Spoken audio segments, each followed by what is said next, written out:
Sí, señor, lo Buenas escuchamos. noches, sí, señor. Ok, bueno, Buenas noches. bueno, me alegra saludarles. Vamos a orar para pedir la dirección de nuestro Señor en esta clase. Ya saben, hoy sí es la última clase, la próxima es preguntas y respuestas. Todo lo que tengan pueden preguntarlo. Intentaré resolver las inquietudes que se presentan, porque entiendo que en la teología propia siempre se presentan bastantes inquietudes. Entonces vamos a orar. Padre nuestro que estás en los cielos, nosotros te damos muchas gracias por tu amor y tu bondad, por tu misericordia sobre nuestra vida, por tu cuidado y tu protección, tu amor sobre nosotros, Señor. Tú nos enseñas por tu espíritu, por tu palabra, tú nos guías y te suplicamos, Dios de los cielos, que en esta noche nos guíes, nos dirijas y podamos glorificarte, honrarte, bendecirte, exaltarte, Señor. Dice a mis hermanos, los que ya están conectados, los que lo harán en el transcurso de la clase, y aquellos, Dios Todopoderoso, que nos verán después a través de las grabaciones del video. Gracias, Señor. En Cristo Jesús oramos. Amén. Bueno, mis hermanos, permítanme vamos a proyectar a proyectar la pantalla. Nuestro tema de hoy es el culto y la Trinidad. El culto y la Trinidad.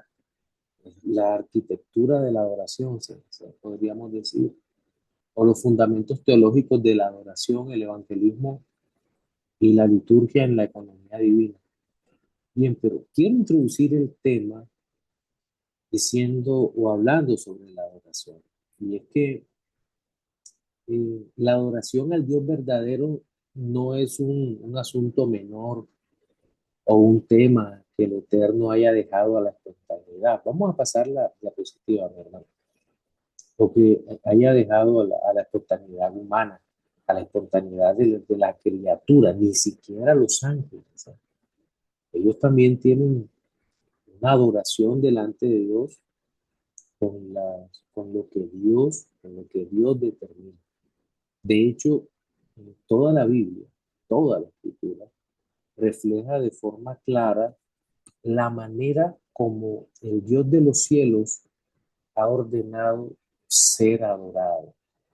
Y desde el Génesis, desde el Antiguo Testamento, la revelación bíblica, observamos que el acceso a la presencia del Creador no es un territorio entregado a la libre invención humana ni a los impulsos de la subjetividad caída. La adoración bíblica está estrictamente regulada por el decreto divino, asegurando que la finitud y la pecaminosidad del ser humano no corrompan la santidad de la presencia de Dios. Bueno, es cierto que Dios no puede ser corrompido por nuestro pecado, pero digamos que Dios no acepta eh, nada corrupto en su presencia. En el Antiguo Testamento nosotros encontramos en distintos sucesos históricos particulares que el Señor ordenó sacrificios. Si nos vamos al mismo libro de Génesis, capítulo 3, luego de la expulsión del hombre, luego de que hay una promesa redentora en 3:15, podemos observar que Dios pone querubines en las afueras del Edén para que el hombre no alargue su mano y coma del árbol de la vida por su propia decisión. No puede regresar a la comunión del Padre, sino que es expulsado. Pero ya esos dos querubines que están allí, nosotros vamos a ver su representación en el arca, en el propiciatorio. Eh, Posteriormente, esos seres terribles los vamos a ver en la revelación del Dios Trino, en Isaías 6 y también en Apocalipsis Vamos a ver en el capítulo 4 estos seres ardientes que representan tanto la lejanía de Dios en sentido ontológico, en sentido absoluto del ser, pero también la proximidad en el sentido histórico redentor. Dios se aleja, pero también se acerca en ese sentido. Se aleja por el pecado, pero condesciende y se acerca. Pero en toda la Biblia nosotros también vemos que Dios ordenó sacrificios. Tal vez el primer sacrificio está en Génesis capítulo 3, donde claramente las ropas, las ropas de la vergüenza de Adán y Eva, que son aquellas hojas de higuera que cose el hombre y la mujer, eh, donde tratan de cubrir su vergüenza ante el Padre, son retiradas y en su lugar son reemplazadas por vestiduras tomadas de la piel de un animal, lo que implica claramente que hubo muerte, es decir, Dios vistiendo al hombre para capacitarlo, aunque estaba saliendo de su presencia, saliendo de la presencia de Dios, eh, pero, pero entonces esto es importante que lo tengamos en mente, pero también cuando aparecen los patriarcas, por ejemplo, en Abraham nosotros vemos un sacrificio, lo cual representa una liturgia, una adoración. Dios, digamos que capacita al hombre, antes lo había hecho Abel, pero en la ley, al momento de rendir culto a Dios, a través Dios escoge el momento, por decir algo, cuando él debe ser adorado. Dios le dice a Moisés que, bueno, que es adorado en el Shabbat, pero también en las fiestas ceremoniales. Dios escoge el tipo de sacrificio, es decir, la clase de animales que serán presentados, son una lista larga de animales y también los ministros de culto, es decir, los sacerdotes que son los encargados de matar el animal y de preparar el animal para el sacrificio. Entonces, hay unas prescripciones que son exhaustivas en el código levítico, en el libro, y son rigurosas en lo que es la arquitectura del tabernáculo en el desierto. Demuestran que el Dios Trino no acepta cualquier ofrenda, sino que cada detalle de este diseño del pacto antiguo funciona como una tipología pedagógica destinada a revelar la pureza absoluta de la deidad. Entonces, hay un principio regulador del culto, por lo tanto, no es una invención contemporánea, sino que hay todo un hilo que nos conduce a través de toda la historia de la salvación. Y solo se adora a Dios de la manera en que Él mismo ha mandado hacer. Ahora bien, en, en, en Salmos, cap- en capítulo 110, del 1 al 14, ya nosotros vamos a ver un fundamento litúrgico que es trinitario. Dice Salmo 110 del 1 al 4, perdón, dice, Jehová dijo a mi Señor, mire cómo inicia, Jehová dijo a mi Señor, siéntate a mi diestra hasta que ponga a tus enemigos por estrado de tus pies. Entonces, ya empezamos a ver un diálogo intratrinitario. Dijo Jehová, o Yahweh, a mi Señor, Adonai, siéntate a mi diestra, lugar de dominio, que creo que eso nos conecta con Filipenses capítulo 2, ¿verdad? Lo exaltó hasta lo sumo y le dio un nombre, sobre todo nombre, para que en el nombre de Jesús se doble toda rodilla, lo que están en los cielos, en la tierra y debajo de la tierra, y toda lengua confiese que Jesucristo es el Señor, para gloria de Dios Padre. Pero entonces sigamos en el Salmo, dice, Jehová enviará desde Sión la vara de tu poder. Domina en medio de tus enemigos. Tu pueblo se te ofrecerá voluntariamente en el día de tu poder, en la hermosura de la santidad, desde el seno de la aurora. Tienes tú el rocío de tu juventud. Juró Jehová y no se arrepentirá. Tú eres sacerdote para siempre, según el orden de Melquisedec. Entonces, nótese, Jehová dijo a mi Señor, o dijo el Señor a mi Señor, como lo va a decir después Hebreos. Tú eres sacerdote para siempre, según el orden de Melquisedec. En este salmo, ya lo habíamos dicho, hay un diálogo entre las personas de la Trinidad. Y según leemos, es entre Padre y el Hijo. Y ambos hablantes poseen el nombre del Padre, Jehová. Ambos participantes son señores. Y existe una clara unidad de propósito que se puede determinar con la última parte del versículo 4, que constituye un sacerdocio eterno, el cual se relaciona con la redención, pero a través de toda la ley, con la adoración y el culto público de Dios y el Dios de Israel. Entonces, este pasaje revela el diálogo íntimo en el seno de la deidad. El Padre no engendrado, eterno, se dirige al Hijo, el Logos, Dios Hijo, el Verbo, al decirle, siéntate a mi diestra. El Padre reconoce la igualdad de esencia del Hijo, quien está a la diestra de su poder. Entonces eso lo vemos con toda claridad acá. Este diálogo establece el fundamento de nuestra liturgia. Cristo, como sumo sacerdote, según el orden de Melquisedec, es el modelo de mediación que ordena nuestro acceso al Padre.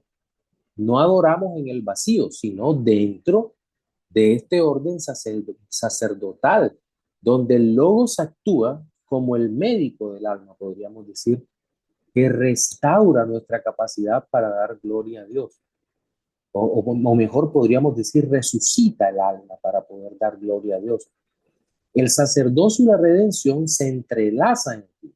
Sacerdote, redención, de manera perfecta, pues la unidad de propósito de la redención se manifiesta en que el mismo Logos, el verbo que nos crea, es quien ahora nos educa y nos salva. En el principio era el verbo y el verbo era Dios y el verbo era con Dios. Este era el... Perdón. El otro día, igual tengo que estar viendo esta semana.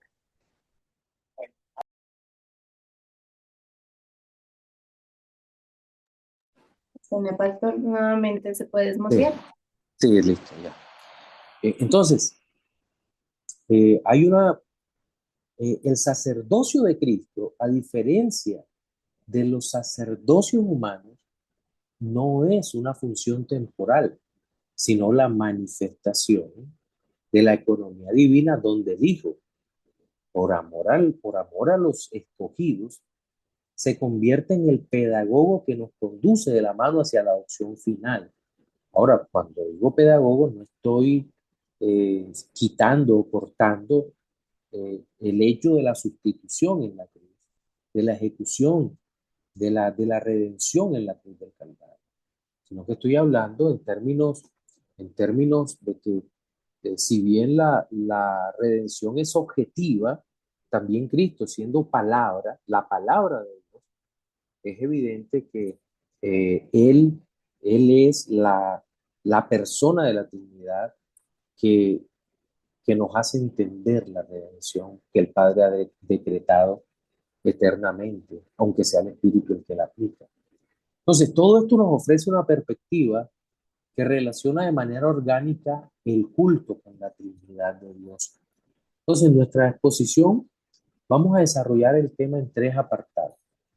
El primero, vamos a hablar de la adoración y la Trinidad. Seguidamente vamos a hablar vamos a hablar primero del evangelismo y la Trinidad, luego de la adoración y la Trinidad, y vamos a finalizar con el aspecto litúrgico y la Trinidad. Pero antes, permítanme citar inicialmente tres textos bíblicos. Bueno, ahí en la diapositiva, miren, aparecen estos tres aspectos. El evangelismo, la adoración y la liturgia están conectados. No podemos pensar en uno sin el otro, sino que la Trinidad está presente en todo esto. Pero veamos la base bíblica fundamental. Vamos a usar, curiosamente, vamos a usar tres textos. Primero, Mateo 28:19. Dice, por tanto, id y haced discípulos a todas las naciones, bautizándolos en el nombre del Padre, del Hijo y del Espíritu Santo. Luego vamos a ver Juan 4:23 al 24 para hablar sobre la adoración. Dice, mas la hora viene y ahora es cuando los verdaderos adoradores adorarán al Padre en espíritu y en verdad, porque también el Padre tales adoradores busca que le adoren. Dios es espíritu y los que le adoran en espíritu y en verdad es necesario que adoren. Y segundo a los Corintios 13:14 dice, la gracia del Señor Jesucristo, el amor de Dios y la comunión del Espíritu Santo sean con todos vosotros. Amén.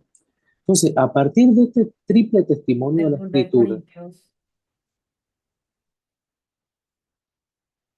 a partir de este triple testimonio de la Escritura, se derivan tres realidades teológicas cruciales que gobiernan todo el servicio de la iglesia. Voy a repetir, Mateo 28:19, Juan 4:23 y 24, y segunda a los Corintios 13:14. El primer texto de Mateo 28:19, todos conocemos la referencia, la gran comisión, le llamamos eh, por lo que significa. Y la gran comisión que tiene que ver todo con el evangelismo parte de un modelo trinitario en el servicio al Señor. El uso del nombre, dice, en el nombre del Señor, en el nombre del Padre y del Hijo y del Espíritu Santo. No dicen los nombres, sino en el nombre, porque los cristianos creemos en un solo Dios, pero sabemos que hay, que la subsistencia de Dios es en tres personas. Entonces, hay tres personas en las cuales Dios revela que la salvación es una obra indivisible de la Trinidad. Y el bautismo nos inserta en la vida del Logos, del Verbo, quien es Dios, el Dios hombre, servidor de la voluntad del Padre para nuestra regeneración.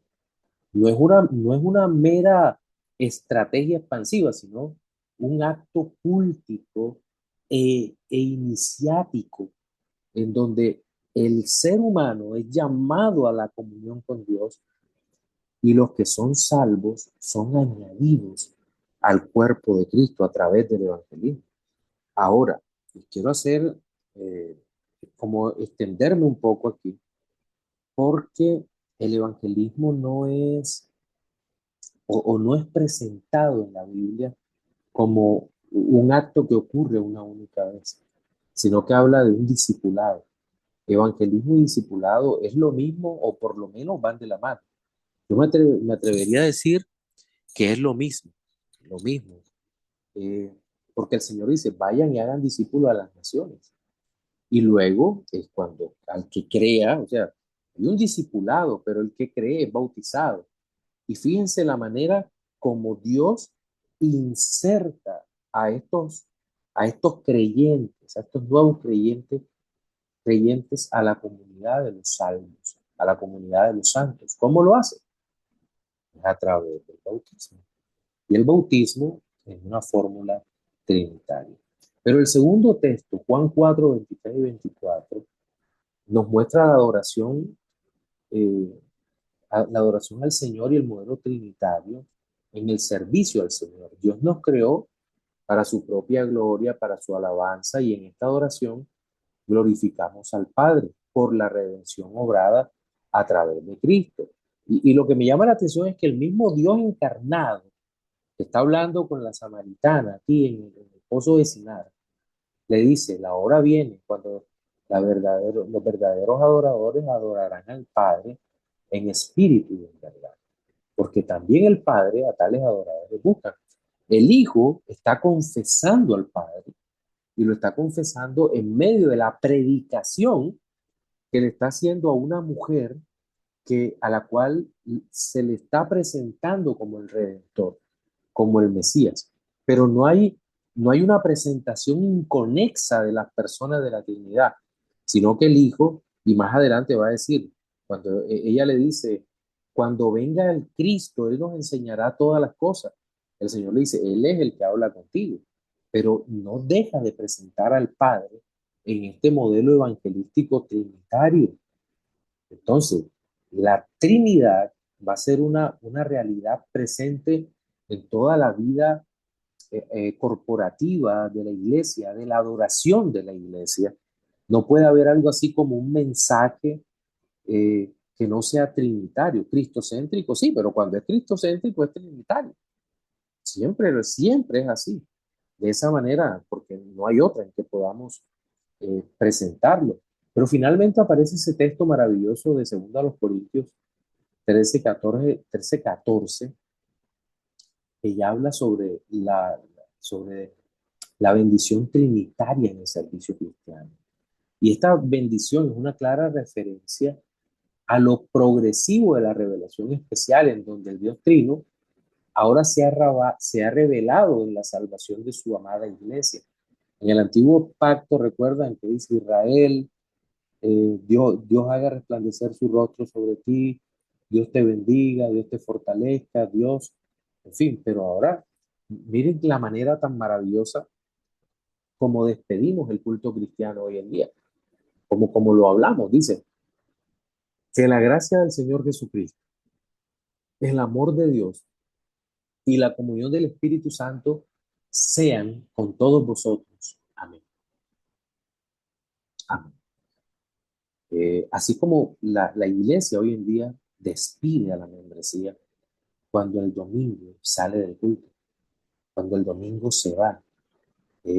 Como decía un profesor, el profesor Neil Shannon, él decía, cuando nosotros bendecimos a la congregación y la congregación sale a vivir lo que ha escuchado, sale a vivir la gracia del Señor Jesucristo, sale a proclamar el amor de Dios y y en el culto vive la comunión del Espíritu Santo en todos los creyentes. Entonces, eh, es moldear el carácter del discípulo mediante la vida del Logos, quien es Dios en forma de hombre. Bien, entonces veamos el primero de los aspectos, desarrollemos más a fondo este tema de Mateo 28, de la gran comisión, empezando por el hacer discípulos. El mandato de hacer discípulos es expresado en la gran comisión, constituye un profundo proceso que es de carácter pedagógico y soteriológico. Pedagógico, porque el Señor nos manda que enseñemos todas las cosas que Él nos ha mandado, que nos ha dicho. Y soteriológico, porque el Espíritu de Dios está operando redención en muchos de sus discípulos. Entonces, evangelizar desde una perspectiva estrictamente bíblica y trinitaria es conducir las almas a Cristo. Recuerden que en Juan 6:44 dice, nadie puede venir a mí si el Padre que me los dio no los trajera. Si Cristo nos lleva al Padre, pero el Padre nos lleva a Cristo. ¿Y todo por qué? Por la acción del Espíritu. Entonces, el ser humano caído no necesita simplemente recibir un conjunto de información intelectual o de postulados éticos, abstractos muchas veces, sino que requiere nacer de nuevo. Juan capítulo 3. En lenguaje actual de la computación, de los PC o de los celulares, reconfigurado en su interior. el logos no solo enseña verdades, sino que moldea el carácter y predispone al hombre para la aceptación de la verdad absoluta. El discipulado es el proceso mediante el cual el Hijo rescata al ser humano de la ignorancia de la idolatría para insertarlo en el conocimiento del Dios verdadero. Ahora, esta labor misionera de la Iglesia posee un anclaje firmemente teocéntrico.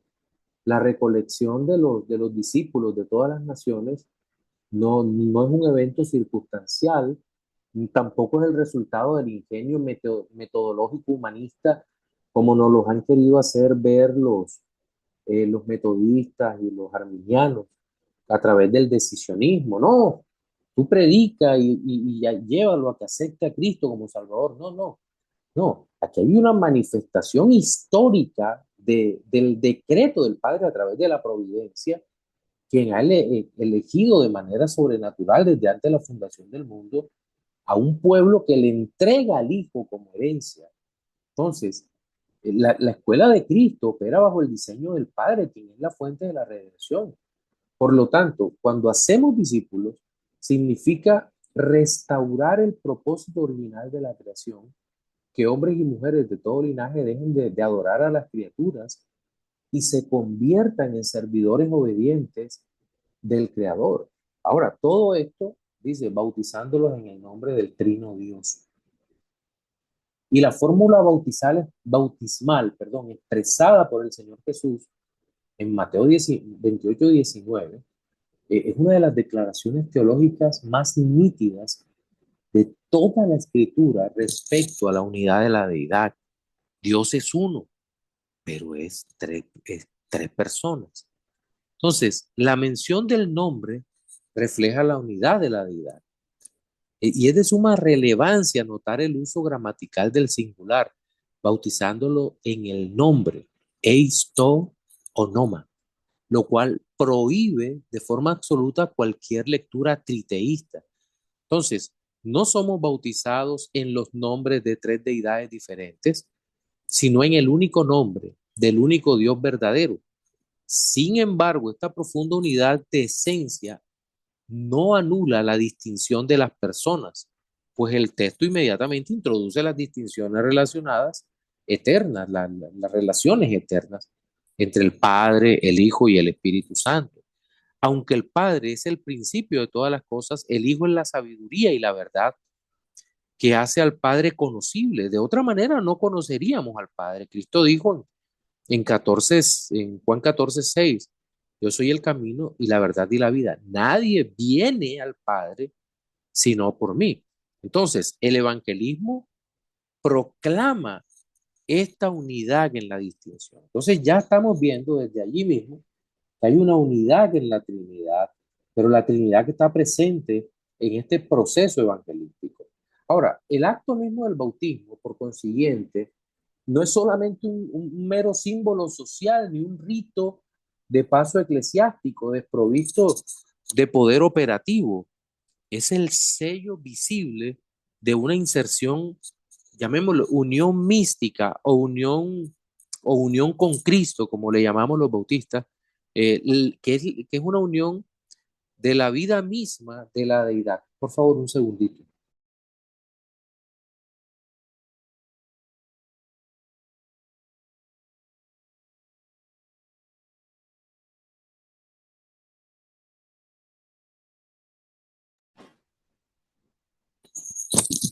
Entonces,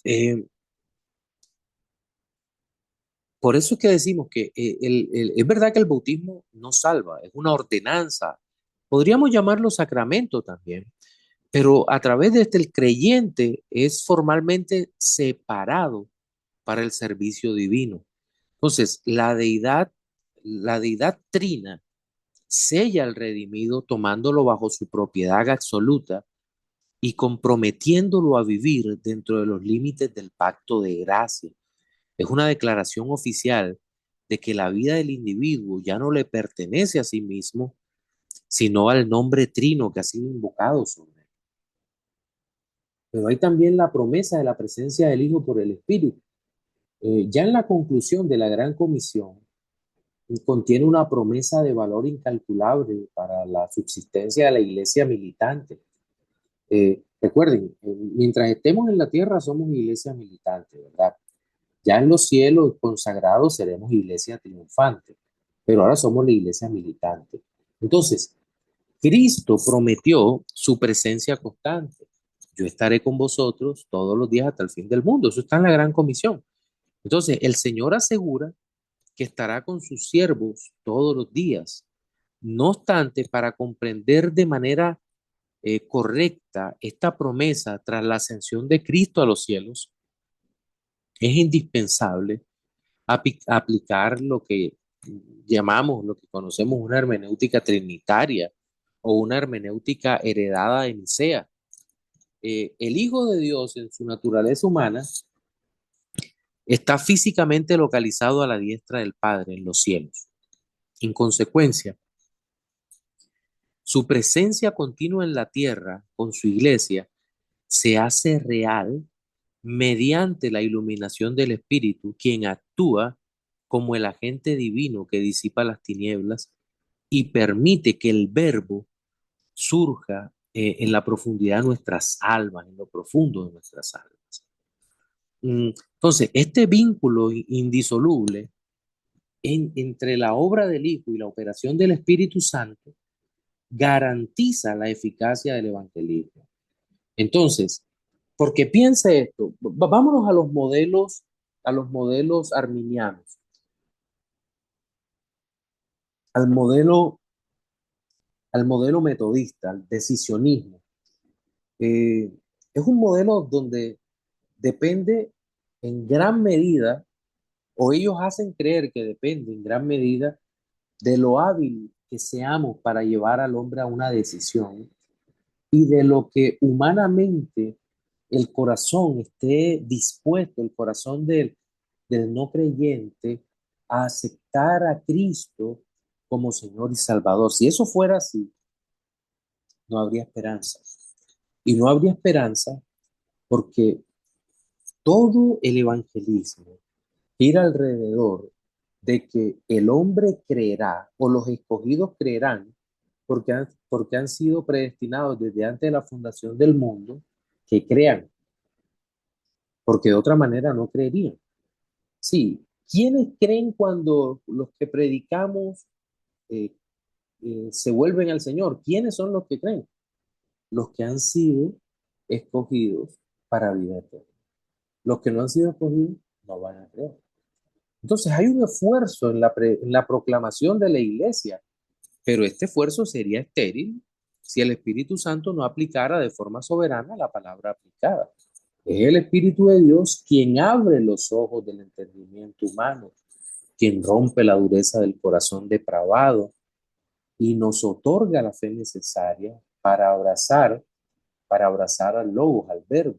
De este modo, Cristo habita en medio de su pueblo y lidera la expansión del reino en la tierra a través de la mediación del Espíritu Santo de la Trinidad.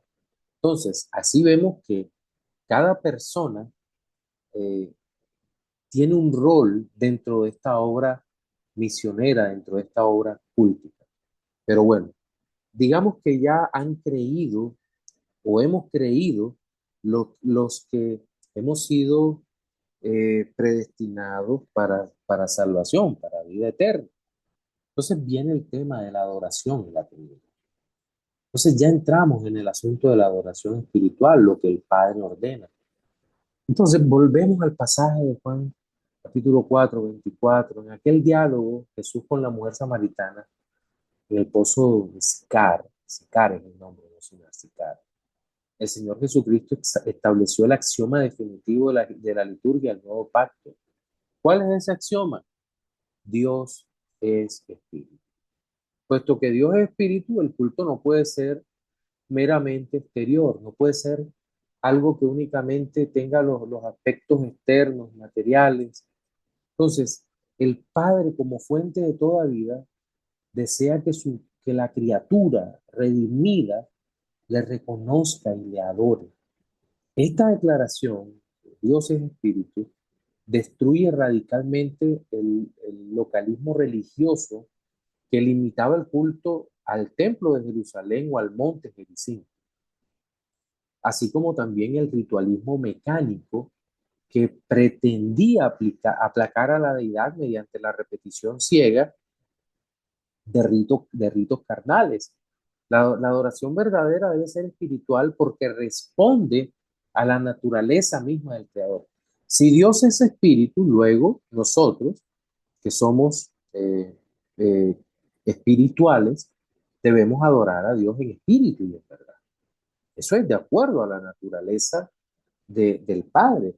Entonces, por mucho ruido que haga la iglesia, por mucho, por mucha formalidad que haya en la iglesia, esto no puede, no puede igualar el culto espiritual, el cual el Señor nos ordena.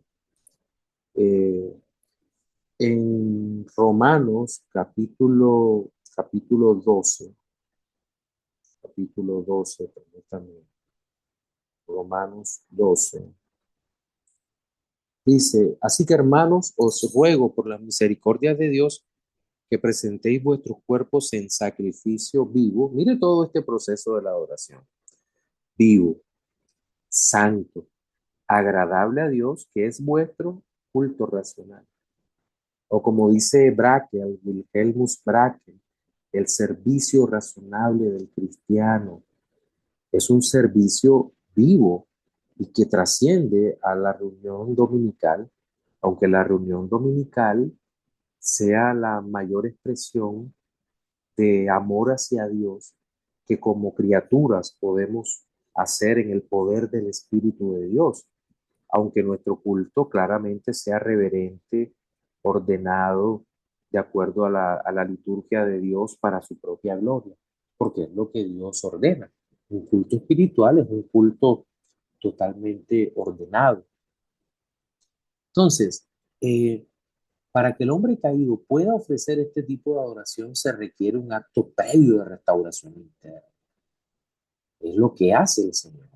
Restaura el alma, la hace nacer de nuevo. El Padre busca al verdadero conocedor de Dios y solo le conoce a quien Él se ha revelado por su escritura, por su palabra. Le ha dado a conocer. Aquel cuya alma ha sido purificada, aquel varón que imita a Cristo en el bienaventurado el varón que no anduvo en camino de pecadores, ni en silla de escarnecedores se ha sentado, sino que en la ley de Dios medita de día y de noche, será como árbol plantado junto a corriente de las aguas, que da su fruto a su tiempo y su hoja no cae. Eso es una referencia a Cristo, pero es una referencia al hombre redimido, al hombre de Dios. Entonces, eh, ha sido purificado por Dios. Entonces la adoración es espiritual porque el Padre ha enviado al Logos para, para eh, resucitar al que está muerto en sus delitos y pecados. Y el hombre puede responder al Creador. El ser humano que había estado esclavizado al pecado, ahora puede rendir un culto legítimo mediante la obra absoluta, poderosa del Señor. Ahora, hemos hablado de los verdaderos adoradores y la Trinidad.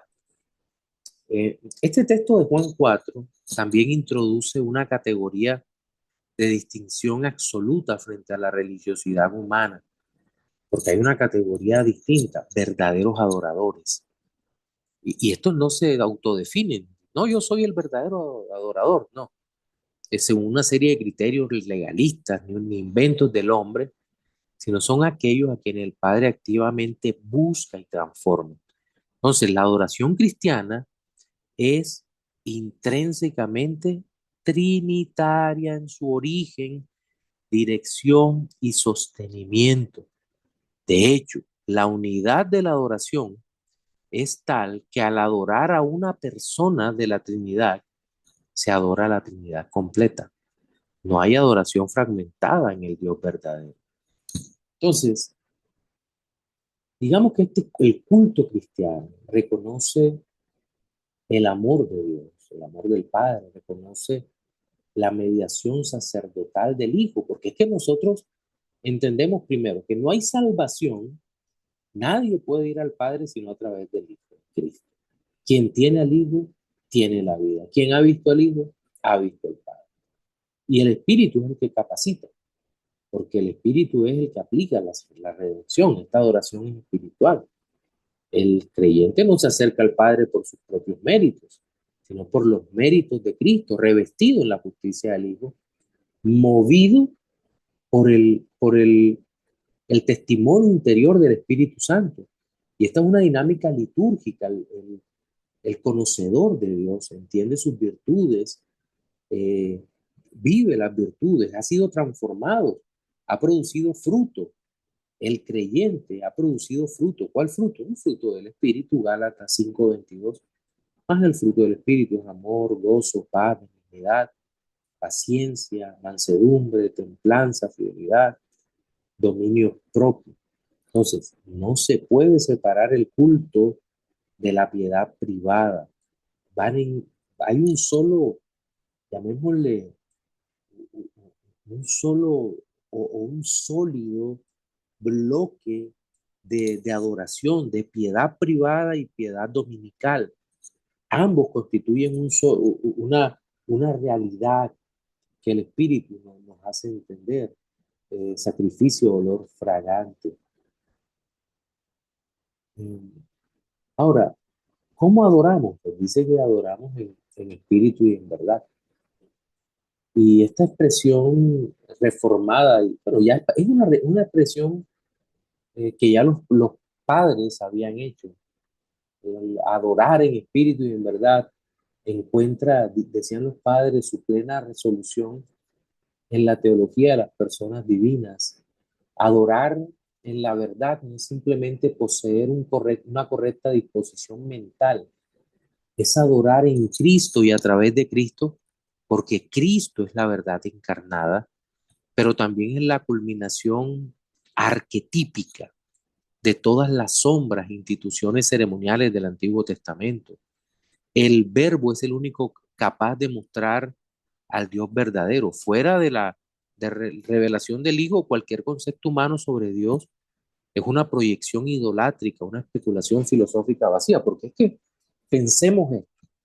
¿Quién conoce al Padre sino el Hijo? Y primero a los Corintios 2, si no me equivoco, también dice, ¿quién conoce al Padre? ¿Quién conoce a Dios sino el Espíritu de Dios? Eh, y el Padre conoce al Hijo y el Hijo conoce al Padre y el Espíritu conoce al Padre, conoce al Hijo. Y solo Dios se puede conocer de forma perfecta. Vamos a llamarle a eso como los grandes teólogos lo llaman.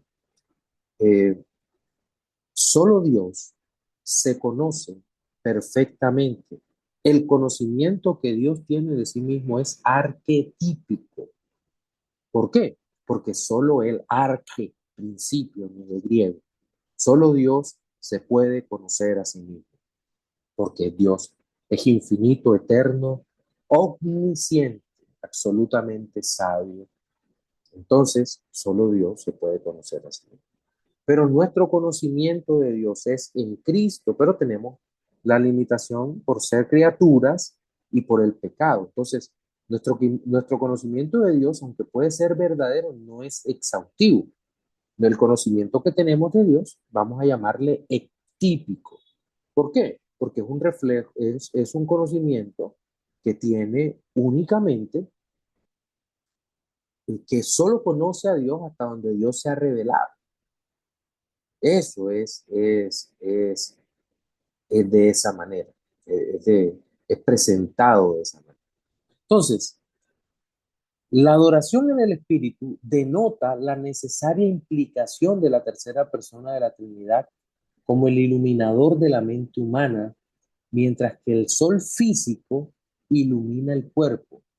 El verbo ilumina la verdad. Nuestro conocimiento es ectípico, S-T-I, ectípico.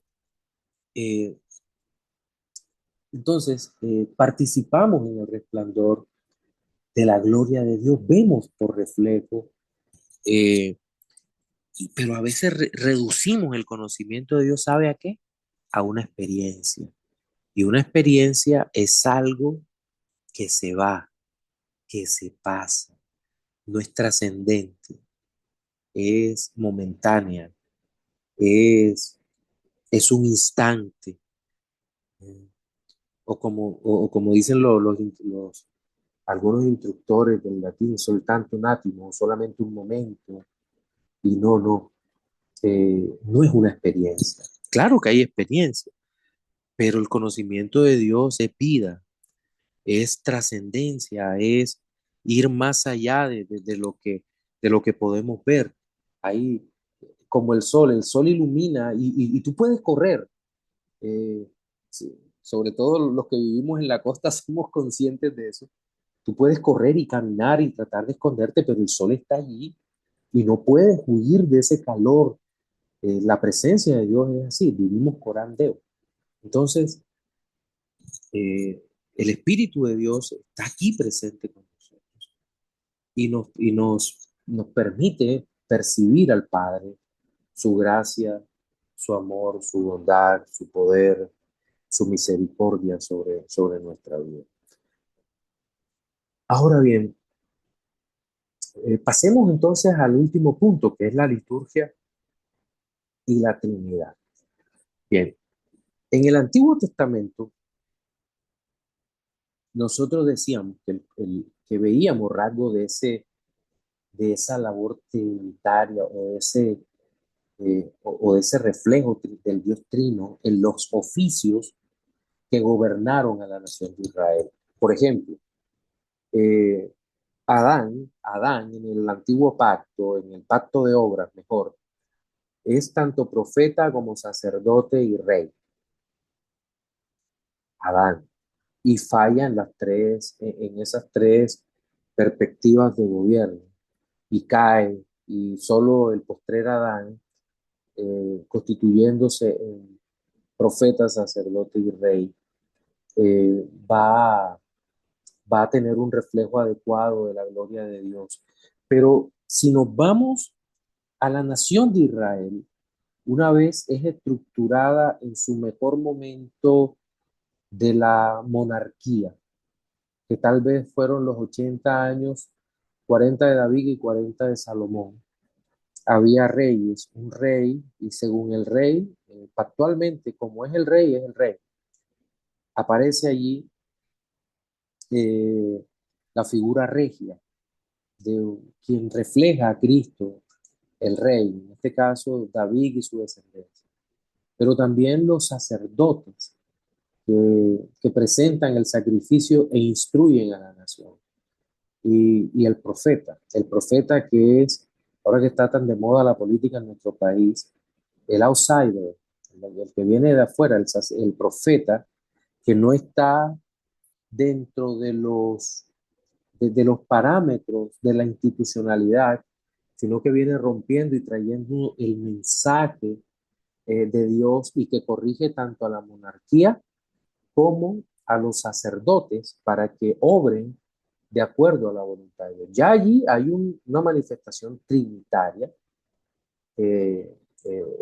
o de tres oficios, sin que sean tres personas, pero lo podemos ver de esa manera, aunque eh, típicamente hablando, el rey, que es un oficio, es una persona que representa de alguna manera el reino de Dios, el reino de Dios. Igual el sacerdote representa la voz del pueblo que lleva la petición ante el Dios Todopoderoso y el profeta es la voz de Dios que se presenta ante el pueblo con la palabra. Pero cuando venimos a la liturgia cristiana, entendida como el orden público del servicio de la iglesia, no es un esquema organizativo neutral, ni una simple tradición histórica heredada de los hombres. Bendito sea Dios por las tradiciones cuando son buenas. La tradición de la Reforma es magnífica porque es bíblica. Eh, pero digamos que es la expresión visible y corporativa de nuestra fe ante el Dios tripersonal. La manifestación del poder del Padre en la historia se hace patente en que la liturgia es la manifestación de la economía de Dios a través del Hijo. Cada elemento del culto ordenado por Dios, desde la lectura de las Sagradas Escrituras hasta la proclamación del Evangelio y la celebración de las ordenanzas o sacramentos del pacto, posee una estructura profundamente trinitaria. El culto no es una obra fragmentada, sino la acción del Verbo que dirige al hombre con santos preceptos para transformarlos de terrestre a un estado celestial. Esta realidad litúrgica se conecta de manera orgánica con el diálogo eterno que veíamos al principio en el Salmo 110. Entonces, eh, la adoración de la iglesia en la tierra no es un evento aislado, no es un evento aislado. Es la participación en el culto celestial donde nuestro sumo sacerdote Jesucristo intercede perpetuamente ante el Padre. Cuando la congregación de los santos levanta sus voces en oración, confesión y alabanza, no está iniciando un movimiento independiente, sino que está siendo unida por el Espíritu Santo al cántico eterno y a la perfecta comunión que existe desde la eternidad en el seno de la deidad. Entonces, yo no sé si ustedes recuerdan en el libro de Apocalipsis, pero en el libro de Apocalipsis dice que subía el incienso que se unía en el cielo a las oraciones de los demás santos.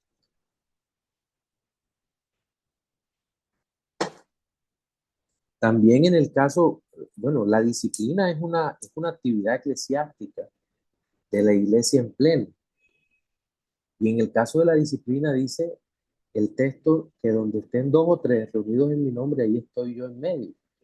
Y lo que ataren en la tierra será atado en los cielos, y lo que desataren en la tierra será desatado en los cielos. Entonces, hay una comunicación, una participación celestial en donde la iglesia, lo que está ocurriendo acá en la tierra, claramente se percibe en los cielos porque Dios está presente aquí.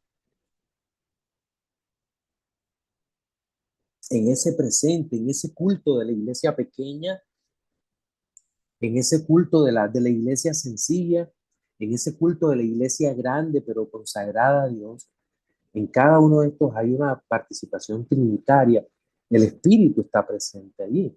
Es más, solo pensemos en la celebración de las ordenanzas, ¿verdad? Ya hablamos del bautismo, pero en la cena del Señor, eh, es verdad que nosotros no creemos en la transustanciación ni en la consubstanciación, pero creemos que Cristo, el Señor, está presente por su Espíritu de una manera especial en la celebración de la cena del Señor, en la celebración de esa cena. Entonces, la liturgia no puede ser centrada en el hombre, sino en Dios. ¿Recuerdan ustedes también en el libro de Apocalipsis, cuando uno lee los tres primeros capítulos, en la última parte uno que encuentra las cartas a las 7 iglesias de Asia? Y la última es realmente compleja, porque estamos hablando o la Odisea, es una iglesia que está tal vez en la peor iglesia que podamos ver allí desde nuestra valoración. Y uno como que cuando considera el contexto de Apocalipsis y mira que el mundo es un caos, porque el contexto histórico es la persecución de Domiciano, si no me equivoco, creo que no es Diocleciano, sino Domiciano, alguno me corregirá. Pero en esa persecución caótica y Juan exiliado en Patmos, el Señor en el capítulo 4, justo después de las cartas a las 7 iglesias, le dice a Juan, sube acá. Y Juan cuando llega, hay un contraste entre el mundo ardiendo el mundo golpeado el caos, el desorden, la persecución, la tristeza, la muerte, la mundanalidad en la iglesia en ese momento. Y sin embargo, en el cielo, Dios tiene todo bajo control. Un trono, que lo primero que ve es un trono, y en el trono a uno semejante al Cordero de Dios, pero que es el león de la tribu de Judá, y que tiene el poder para abrir los sellos, para abrir los sellos del libro y leerlos y enviar sus juicios. Entonces, todo lo que vemos es que Dios tiene control sobre la iglesia, y que esa iglesia jamás ha salido del dominio del Dios Trino. De hecho, el Hijo está sentado a la diestra del Padre. Entonces, Trino sí, a través de una liturgia claramente trinitaria. Eh, pero en la medida que avanzamos en la revelación del Nuevo Testamento, observamos que el culto que el pueblo de Dios ofrece se va desarrollando, si lo comparamos con las formas del antiguo pacto. No se abrogan los principios morales de la ley, la venida del Mesías y la obra del Espíritu clarifican y expanden la práctica de la adoración.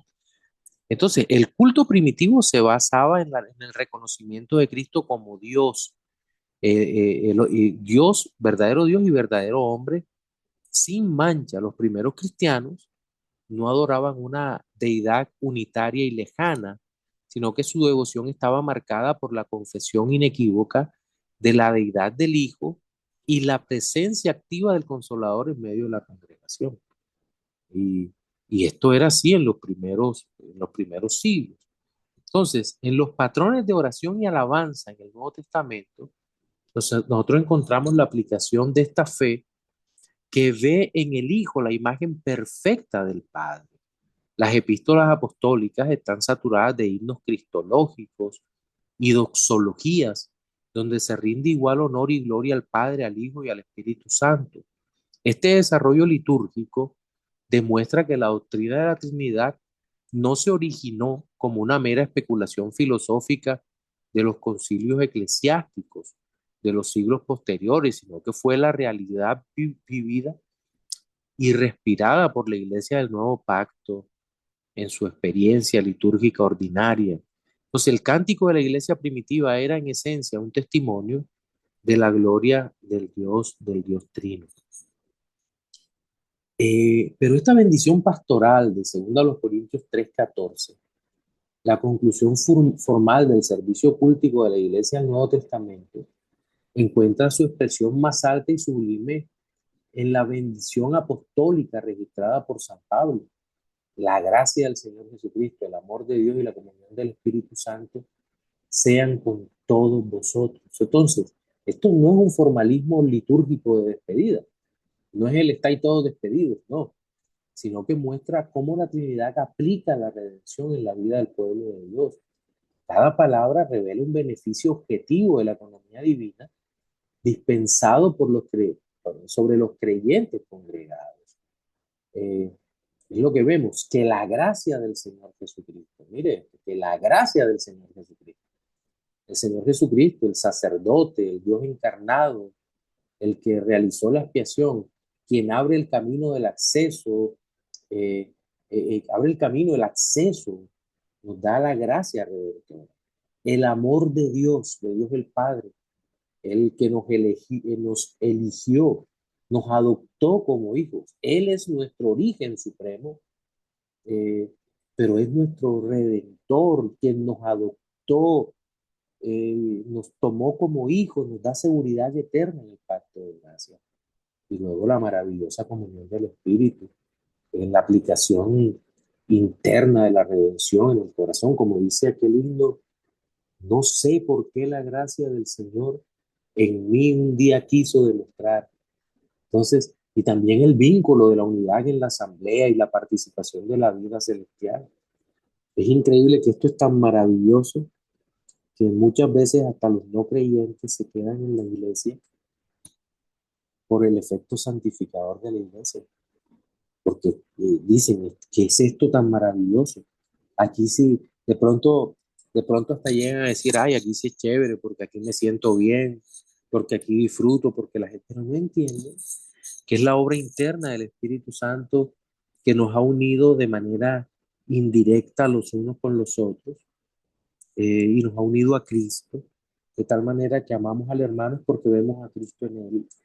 Y eso es lo que pone el Espíritu Santo de Dios en el corazón para adorarlo de una manera tan maravillosa. Entonces aquí todo el ser de Dios se manifiesta por el Espíritu en su iglesia. Es una bendición, eh, es que una bendición perfecta la estructura de la vida cristiana, cómo, cómo opera esta bendición en la vida del creyente, que aun cuando sale de la iglesia, el creyente se va con esa gracia, con ese amor y esa comunión. Es decir, que la obra del Dios Trino trasciende la asamblea dominical. Yo creo que estaremos de acuerdo con eso. La gracia del Dios Trino trasciende la asamblea dominical, la reunión dominical. Entonces, la doctrina, quiero concluir con eso. La doctrina de la Trinidad no es un concepto abstracto, sino la base indispensable para la salvación, pero también para la práctica del creyente en el culto público, en la adoración. Entonces, hemos constatado, hemos visto la importancia de la Trinidad en el evangelismo, cómo expande las fronteras del reino a través de la predicación del Dios Trino. Pero también hemos visto cómo la adoración define la identidad de la iglesia y el culto, la liturgia, ordena su servicio público y cómo esto es válido. Porque vemos la realidad del Dios Trino, la Trinidad eh, en la fe cristiana. O sea, es imposible la fe cristiana sin la Trinidad, pero es imposible si nosotros no entendemos eh, que la Trinidad sostiene nuestra salvación, pero nos ayuda a comprender mejor esa salvación. La obra del Dios Trino se manifiesta de manera gloriosa como la pedagogía divina, que toma al hombre caído y mediante la instrucción, bueno, hace nacer de nuevo, pero luego a través del el logos y la luz del Espíritu, le da la imagen, restaura la imagen y semejanza de Dios. El ser humano eh, que había sido destituido de la gloria celestial por causa de su rebelión en el Edén, ahora es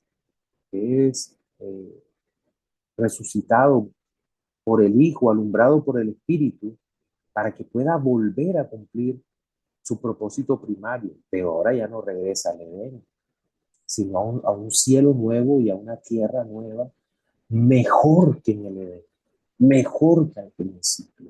Esto es algo glorioso. Entonces, esto es un criterio glorioso que renueva nuestra razón, que nos hace como querer saber más acerca de la Trinidad en el culto, como a ser celosos, pero al mismo tiempo gozosos de entender que nuestro culto es un culto al Dios único, pero al Dios trino. Adoramos al Padre, sí, amén, pero por la redención en Cristo, en el poder de su Santo Espíritu y para la alabanza de la gloria de su gracia. Entonces, mis hermanos, creo que esto es importante. Yo no podía dejar la clase sin tocar este último aspecto que es más corto.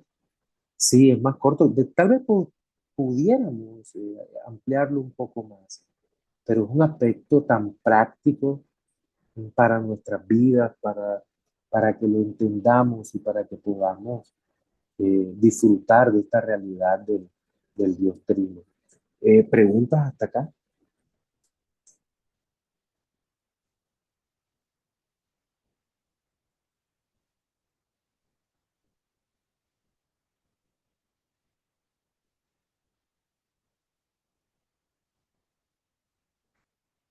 Si hay alguna interacción, algún comentario.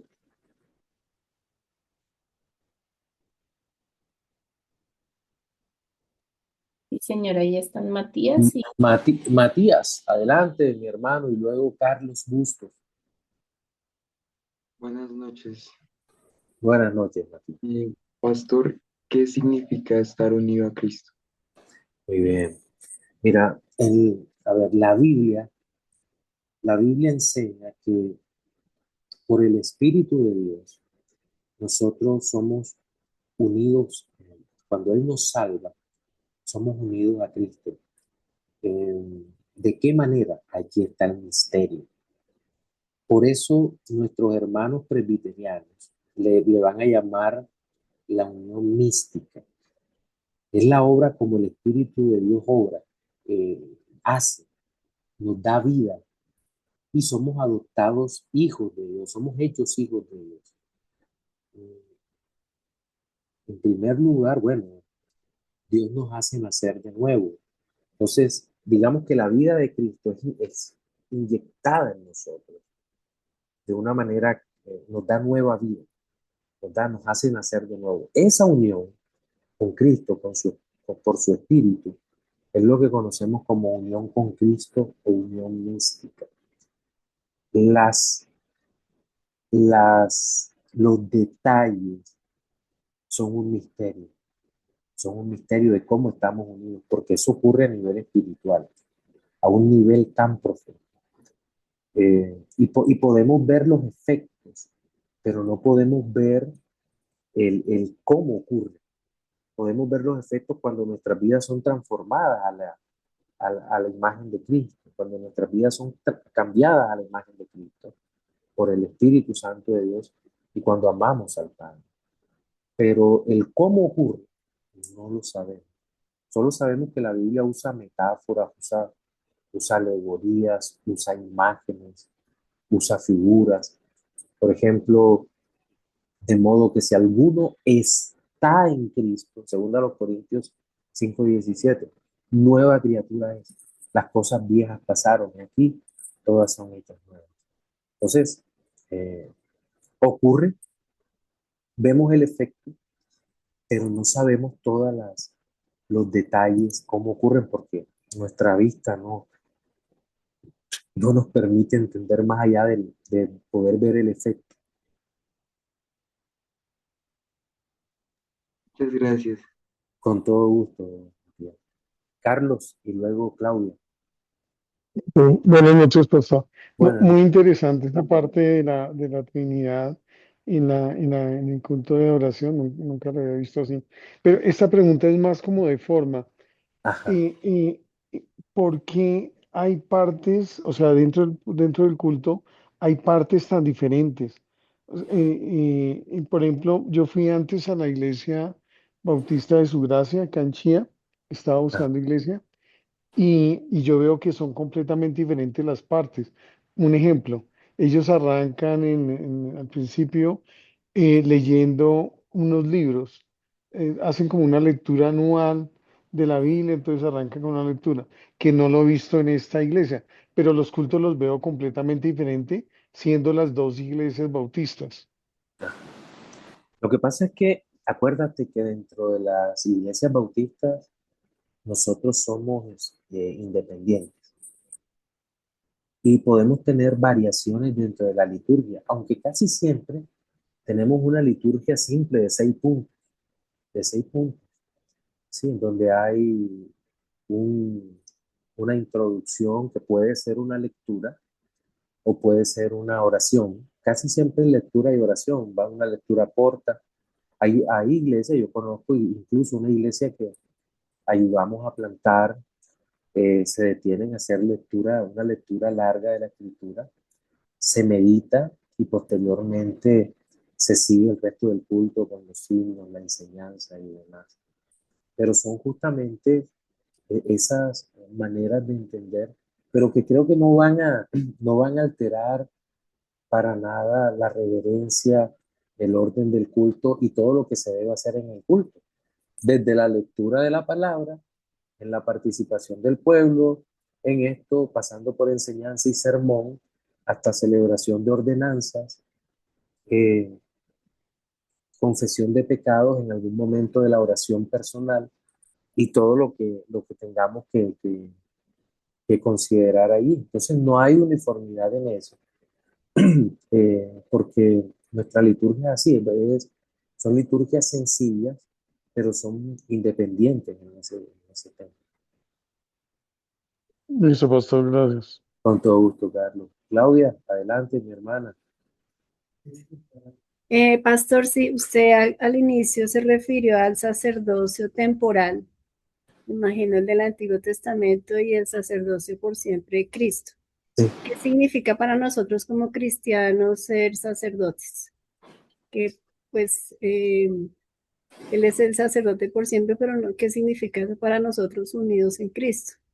Sí, lo que pasa, Claudia, es que el Señor nos declara reyes y sacerdotes en esta nueva, por favor, entiéndanme bien, en esta dispensación. No estoy hablando de teología dispensacionalista, no. Estoy hablando de teología pactual, pero en esta nueva dispensación, el sacerdocio ya deja de ser la propiedad exclusiva de los hijos de Aarón y los levitas para ser un bien de toda la iglesia. ¿Por qué? Porque al ser sacerdotes tenemos libre acceso al trono de la gracia, como dice la carta a los hebreos.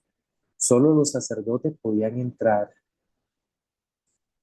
a la presencia inmediata de Dios, representada en el tabernáculo, en el templo, pero nosotros cubiertos de Cristo, como entró Juan, el apóstol, en visiones a los cielos, en Apocalipsis 4, nosotros por la oración, en el poder del Espíritu Santo y en virtud de la obra de Cristo tenemos libre acceso al trono del Señor en los cielos para presentar nuestras oraciones, nuestras súplicas, eh, y el Señor responde libremente a estas oraciones porque somos sacerdotes. Entonces, en ese nivel, ahora, somos sacerdotes que ya no necesitamos, necesitamos al sumo sacerdote, que es Cristo, que lleva nuestras oraciones. Por eso oramos en el nombre del Señor Jesús, pero ya no necesitamos de la mediación de un sacerdote levítico que presente un sacrificio de animales para poder ingresar, sino que ya entramos y presentamos nuestras oraciones en el trono de la gracia con total libertad, porque el Señor ha abierto el lugar para que nosotros como pueblo suyo, pueblo de reyes y sacerdotes, entremos. Ahora, ¿cuándo se va a cumplir esto se va a consumar esta realidad? Cuando estemos en la presencia de Dios ya con cuerpos y almas, total, presentados delante del Señor, eh, y disfrutando ya de su presencia con Él, ya ahí seremos, bueno, dice la Biblia que nuestras vestiduras serán cambiadas. Mm, Hay todo un simbolismo ahí, como dice C.S. Lewis, tal vez no sean mantas y coronas que son bastante incómodas para caminar, pero sí habrá una vestidura excelente como símbolo de la santificación en Cristo. Sí. Pero todo esto lo que indica es eso: acceso, comunión, comunicación, libertad. Todo esto implica el sacerdocio que tenemos ahora, claro, Gracias, Pastor. con todo el gusto. Bueno, vamos a pasar ahora con el ejercicio que hemos dejado. Eh, los dejo con mi hermana Diana. Diana, adelante para el trabajo de los grupos. Buenas noches. Pastor, ya estamos todos nuevamente. Listo, mi hermana. Claro que sí. Bueno, mis hermanos, espero que hayan tenido un buen tiempo de reflexión teológica aplicando todo y ya tenemos mano levantada. Javi, adelante. Hola, Pastor, ¿cómo estás? Bien, bien, mi hermano, gracias a Dios. Ah, ¿Cómo están? qué bueno, toca ir a visitarlo. Claro que sí, por acá te espero acá en Barranquilla. Montilla. Pastor, qué pena, yo levanté la mano porque no alcanzamos como en el grupo a decidir, porque Ajá. estamos ahí entretenidos con esto, pero bueno, son varias cositas. La primera, pues, lo que veíamos en el video sobre la Trinidad es algo muy particular sobre el modalismo, ¿ya? Ujú, Él sí. lo descarta ahí en cuanto a esa teoría de que, como decir, es un Dios, pero en diferentes etapas, ¿ya? Ujú, Lo que obviamente queda desvirtuado, como decía él, con la parte de la Gran Comisión, en donde en Mateo 28:19 le está diciendo, vayan eh, y discípulos en el nombre del Padre, del Hijo y del Espíritu Santo. Ahí está mostrando una situación de que es un solo Dios, tres personas, y cada persona tiene, digamos, en la economía, en esta parte de la economía, la redentora, la economía redentora. exacto, su tarea.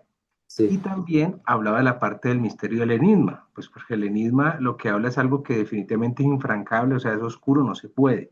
Pero Ujú, también sobre ese misterio de que él no lo permitió, que es un océano sin fondo, pero que nos lo permitió ver. Pero algo que también analizábamos era, y que hablábamos en el grupo, era la parte que también la etapa de la crucifixión descarta el modalismo en el entendido de que hay una parte donde Cristo habla al Padre que, Dios mío, ¿por qué me has abandonado? En ese momento de juicio, es el Padre el que está ejecutando al Hijo por los pecados de los redimidos. Entonces, no puede, digamos, un Dios como el del modalismo, entonces estar, por decirlo así, el estado sólido ahí, el estado gaseoso por allá arriba condenando. O sea, sería algo totalmente ilógico. sí, sería contradictorio. Sí, sí. Exacto. Ni Entonces, siquiera paradójico, sino contradictorio. exacto, sí, señor. Entonces, más o menos eso es lo que pudimos analizar. Perfecto. Muchas gracias, Javi. Eh, Bien. Jason, adelante. Buenas noches, pastor. Buenas noches, mi hermano. Eh, pues mi grupo sacamos algunas ideas, tres ideas. Ok. Eh, la primera era que em, la Trinidad, o cuando hablamos de Trinidad, tenemos que ser conscientes de que eso no niega de que Dios haya un único Dios, como muchas veces los que son enemigos de la Trinidad, pues nos quieren hacer creer, sino que básicamente la Trinidad habla de que hay un solo Dios en esencia, hay una sola esencia divina, y que Dios en que es una sola esencia divina, subsiste en tres personas, el Padre, el Hijo y el Espíritu Santo, eternamente. Sí. Eh, otra idea era que, dado que eso es así, pues, ellos habiten en perfecto amor, en perfecta armonía, en perfecta comunión, porque al final de cuentas es una sola esencia. Sería Sí. erróneo nosotros pensar que Dios, porque a veces pensamos que, no sé, a veces tiene las personas y a veces tenemos asociar de que se dividen, de que hay como si fueran tres seres humanos o algo así, pero no, es misterioso al fin de cuentas, que sí. Y pues ahí viene la tercera eh, Reflexión. conclusión, reflexión, y es que es un misterio, dado que podemos conocer ciertas cosas, por ejemplo, que es una sola esencia, pero son tres en personas, hay tres subsistencias. Y como esas dos cosas se pueden unir en nuestra mente, pues no podemos porque es incomprensible, porque hasta ya no nos llega nuestra comprensión de Dios, somos limitados. Y es donde podemos concluir que por eso Dios es un ser trascendente y digno de ser adorado porque es incomprensible. Sí. Y eso. Muy bien, muy bien. Recuerden, cuando nos atacan por algo que no hemos dicho, es una falacia de hombre de paja. Tratan de atacar supuestamente la idea de que creemos en tres dioses, que somos triteístas. No, eso no es cierto. Eso es una falacia de hombre de paja. Y casi siempre la mejor manera de desmontar esa falacia es presentando el argumento. No hemos dicho esto, nuestra postura es esta. Sí. Matías, Buenas noches. buenas noches de nuevo, mi hermano. Pues en el grupo llegamos a sacamos tres conclusiones. La primera es que existe un solo Dios, como decía el hermano Jason, es un solo ser. La segunda es que hay tres personas que comparten esa misma esencia divina, comparten esa misma naturaleza. Entonces, hay tres personas que subsisten en ese único Dios. Ajá. Y la tercera es que cada persona tiene un rol y un orden en ese único Dios. Entonces, hay algo que yo leí aparte, es el hecho de que, digamos, cuando se habla de la Trinidad económica, o sea, de la Trinidad en la redención, La tiene, redención. cada persona de la Trinidad tiene un rol, cumple una función específica en la salvación. Eh, pero cuando se habla de la Trinidad ontológica, en el ser de Dios tienen un orden, que es de paternidad, o sea, el Padre eh, engendra al Hijo eh, Eternamente en sí. eternamente y necesariamente, y el Espíritu Santo es expirado, proviene del Padre y del Hijo Y del eternamente. Hijo. Sí. Entonces, esas fueron las tres conclusiones. Muchas gracias, Matías. Laura, adelante. Buenas noches, todo el mundo. Bueno, buenas noches, mi Pues hermana. en nuestro grupo, buenas noches. En nuestro grupo pues fue muy parecido a lo que han dicho hasta ahora. La Ah, primera frase es, la doctrina de la Trinidad enseña que existe un solo Dios verdadero que subsiste eternamente en las tres personas, que pues como lo han dicho los dos compañeros antes, el ujú. Padre, y como lo dijo el pastor en el video, el Padre es quien envía al Hijo desde la eternidad, el Hijo es quien vive y muere por nosotros en la historia, y el Espíritu Santo quien procede de ambos para habitar en nosotros. Y todos los tres comparten pues la misma esencia, la gloria y el poder divino. Sí, La segunda idea pues sería que la Trinidad es un misterio revelado, también como han dicho, por Dios y no es un enigma imposible como lo decía en el video, sino que Dios sí se ha dado a conocer en nosotros verdaderamente en las escrituras, pero nuestra mente nunca podrá entender completamente la profundidad de su ser trino e infinito. Entonces, y la última, pues, es que las analogías humanas son insuficientes y pueden sí, distorsionar la doctrina, porque la Biblia muestra que el Padre, el Hijo y el Espíritu Santo son personas distintas que actúan simultáneamente y pues eso es difícil de explicar por medio de analogías, porque no creo que exista algo que posea la misma naturaleza que no, Dios. no, porque Dios es el único, por ser único, Es, no puede ser comparado con nada en ese sentido. En ese sentido, no hay nada similar en el universo o fuera de él, bueno, fuera del solo está él, a su ser, o sea, el ser de Dios es único en ese sentido. Sí, entonces es entonces, cierto. esas serían las tres ideas. Gracias. Ok, gracias, Laura. Néstor y luego Claudio. Ok, hermano, muchas gracias. La reflexión es respecto de...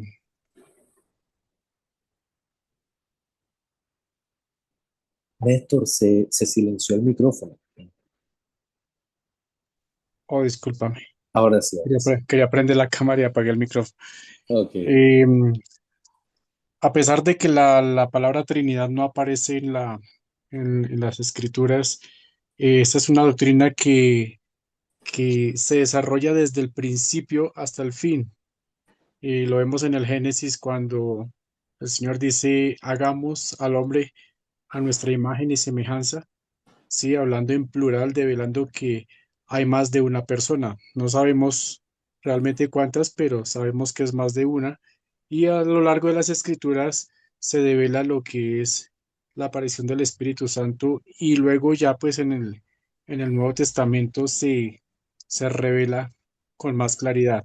A pesar de que la, la doctrina se revela ya en el Nuevo Testamento de una forma más clara. De todas formas, como decía el pastor Sujel Michelén, sigue siendo un misterio. No es algo que nosotros podamos descifrar y decir que ya podemos develarlo claramente, ¿sí?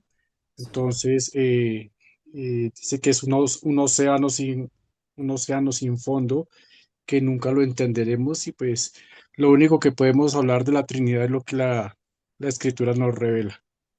Sí, el Padre no es el Hijo no es el Espíritu Santo. Eh, sí, y me surge la pregunta, hermano. En, en Mateo capítulo 6, el Señor nos enseña a orar dirigiéndonos al Padre. Sí. Sí, Padre nuestro que estás en los cielos. Sí, la pregunta que me hace es, ¿qué tan viable es que nosotros le hagamos oración a las otras personas de la Trinidad? Me refiero a hacerle oración al Hijo y al Espíritu Santo.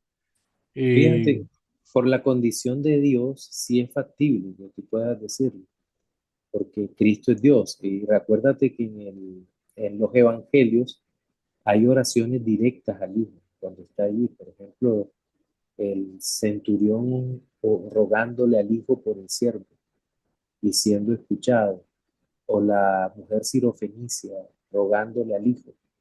Esos son oraciones de petición, de petición. Entonces, claramente se ve que es posible.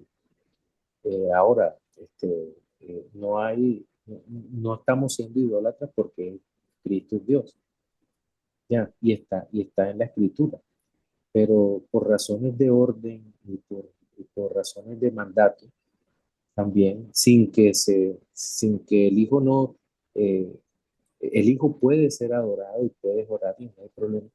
Pero si el Hijo nos dice que oremos, cuando oremos, oremos así, pues oremos así. ok, hermano. Sí, Gracias. sí, ya habías terminado acá, Néstor. Dime. Ya habías terminado con la reflexión, ¿verdad? Sí, sí, sí. Sí, bueno, Sí, bueno. no, pues, lo que pasa es que pues yo vengo del mundo carismático y dentro de eso, en alguna ocasión me leí el libro de Benny Hinn que dice Buenos días Espíritu Santo, en donde Ok, hace demasiado énfasis en la comunión con el Espíritu Santo. Él dice que yo hablo con el Espíritu Santo todos los días, ¿sí? Y, y pues hay como una demasiado énfasis en lo que es sí, el... sí, sí te ¿sí? entiendo. Sí, sí. Entonces, me parece que como que incurren en excesos a la hora de hacer tanto énfasis en la comunión con el Espíritu Santo y con, sí, es más, me parece que a veces como que ignoran al Padre y al Hijo, sí, por esa, Puede ser una mala aproximación a la doctrina de la Trinidad, puede ser. Sí, Ujú. puede estar ocurriendo. Sí, gracias, Néstor. Muy Ok, amable. gracias, hermano, muy amable. Sí, Claudia y luego Alba. No, solo, pues ya los compañeros lo han dicho todo, pero también se entiende que la distinción entre las tres personas no es solo en la obra redentora, porque pues en la eternidad, antes de que todo fuera creado, que lo que el hombre haya caído, ya había una distinción entre las tres personas, ¿sí? Y se dice que el Hijo es eternamente engendrado del Padre, aunque eso no supone inferioridad o, ¿cierto? Subordinación, aunque en la encarnación el Hijo sí obedece al Padre.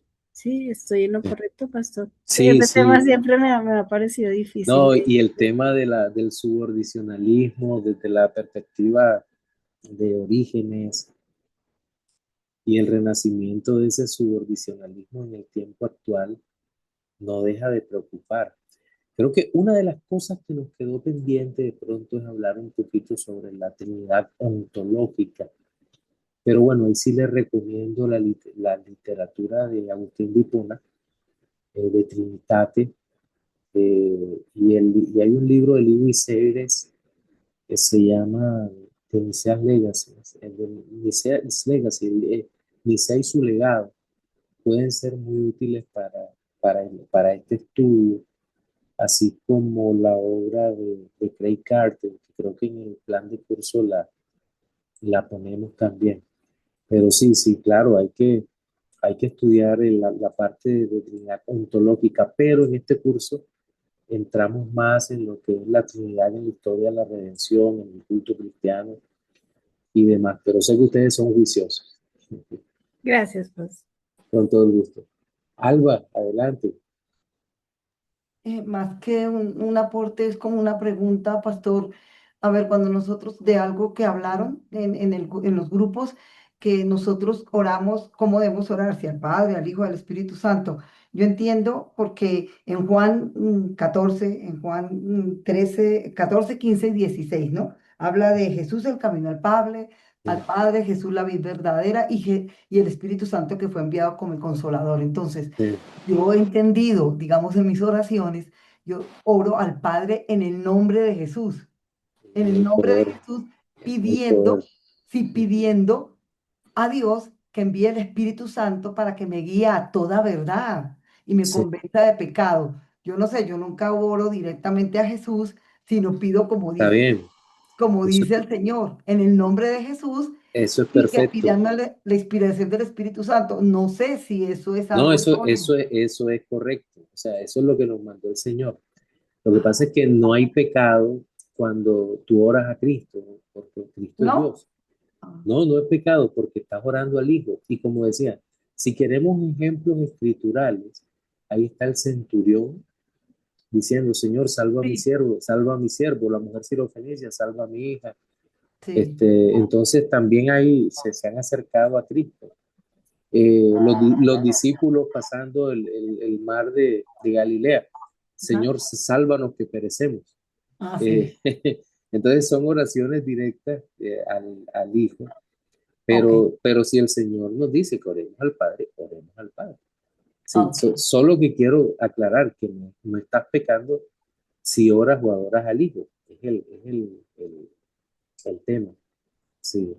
Gracias. Eh, con todo el gusto. Mis hermanos, se nos acabó el tiempo. Por favor, vayan alistando sus preguntas desde ahora para el próximo martes, poderlas compartir. Y vamos a orar para despedirnos. De verdad, muchas gracias por este tiempo que ustedes nos hemos podido compartir. Señor, te damos las gracias porque tú eres bueno en gran manera y para siempre es tu misericordia. Tú aclaras todas las cosas, tuya es la sabiduría, el poder y la gracia y las bendiciones. Gracias por amarnos y bendecirnos. Recibe la gloria de tu pueblo, Señor. Bendícenos y permite que el conocimiento tuyo trascienda, Señor, y que podamos disfrutar de la presencia de Cristo en nuestras vidas, de tu Espíritu obrando en nuestros corazones, Padre Celestial, santificándonos, Dios Todopoderoso, y acercándonos a ti. Gracias, Padre, hemos orado en el nombre de Jesús, en el poder de tu Santo Espíritu. Amén. Bueno, que tengan buenas noches.